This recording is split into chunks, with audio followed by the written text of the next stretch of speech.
The Maple Leafs play 20 minutes of hockey and get a comeback win over the Penguins. Hey everyone, welcome to Inside the Leafs. Rob Wong, joined alongside by Toronto Sun Maple Leafs writers Lance Hornby and Terry Koshan.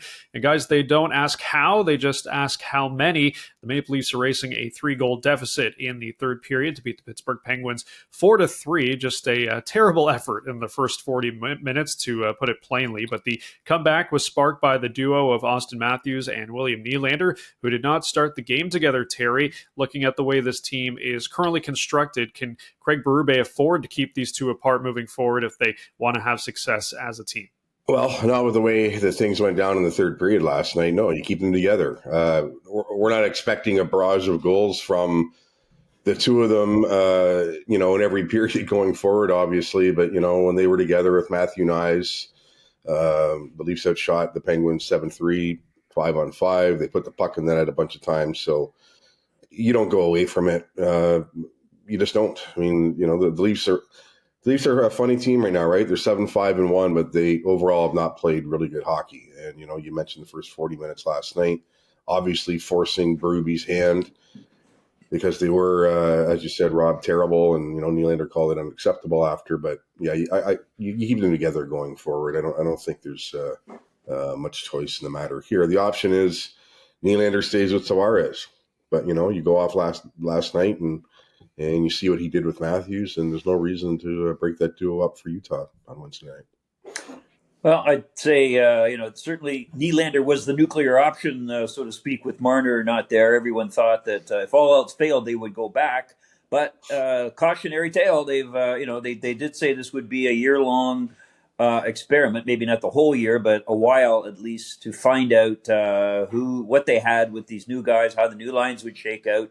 It hasn't been impressive, but I think that's been a symptom of the whole team sort of being off as far as that goes. You certainly do need that top line going at full strength because obviously that's what powers these 100-point seasons the Leafs have put together and the playoff drive. So when all else fails, yes, go back to them. Though we know Berube's an impatient man. Who knows?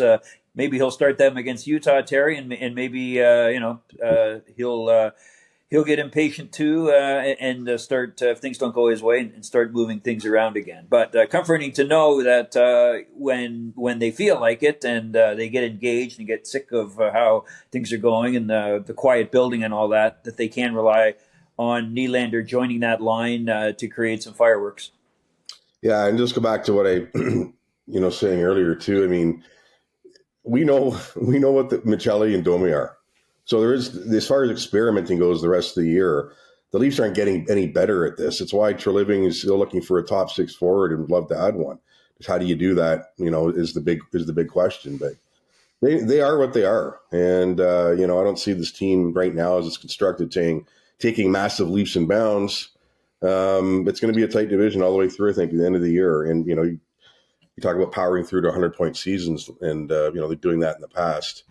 We'll have to see. But if they have any chance of getting there, guys like Matthews and Nylander are really going to have to step it up. And if that's together, great.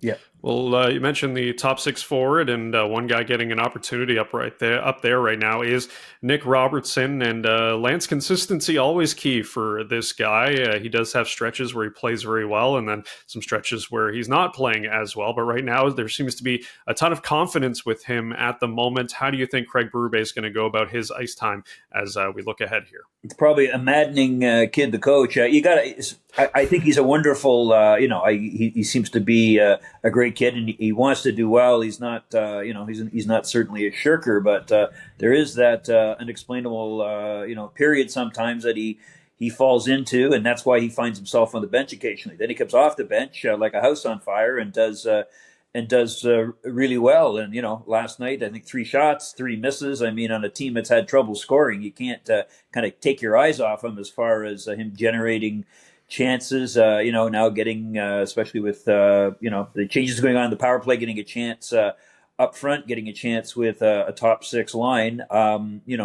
Last year, the issue was that he shot too much, maybe a bit of a selfish player. I think this year he's rounded out well. And, how many times have we thought this guy is he's going to the farm, he's going to get traded, it's going to be this or that. And he's still hanging in. And if he proves himself a top six forward, going back to the first question about how they make all these lines meld, then it's going to look a lot better for him and a lot better for the Leafs. But he has to stay consistent, like the way he plays physical too. He's stepping up. Maybe he knows that's the way. If you're going to play for Craig Berube, that's your way to stay in the lineup. It's interesting, as far as consistency goes. I mean, guys like Max Domi and Bobby McMann get a free pass on it, and it doesn't matter whether they're consistent or not. Michelli sat last night. We'll see where that goes for Wednesday. But Nick Robertson, keep him in the top six for sure. I mean, he brings energy every time out, and I don't think the consistency with him is for lack of effort. To me, Berube's bigger issues are with guys like McMahon, who doesn't always use his body type properly or as much as he should. And, last night he finally scores a goal, but had gone 8 games without a point. Right. I think, the Nick Robertson trade talk, never quite understood it. This whole he needs a fresh start thing. I don't know. I mean, I don't see it. I certainly don't see it now. The Leafs would be silly to trade him unless Brad Treliving can get something back of equal value, I guess, but certainly he's not going out the door for draft picks or anything like that.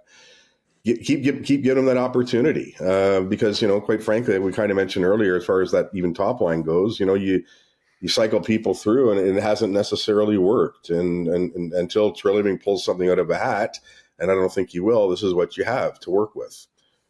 Robertson, like I said, his effort is never questioned, and you're seeing some production now.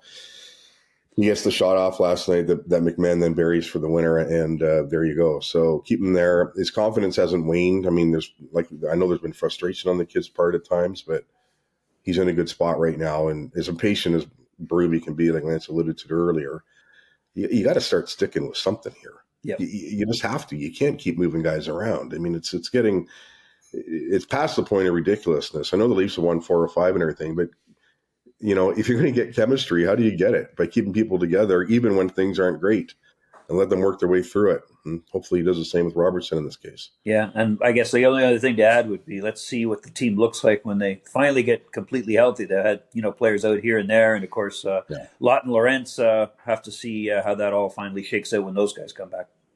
It's true, but and as you well know, having done this for years, fully healthy is an oxymoron, right? Yeah. So, I mean, they could come back, but someone else could go out just as easily. So we'll see.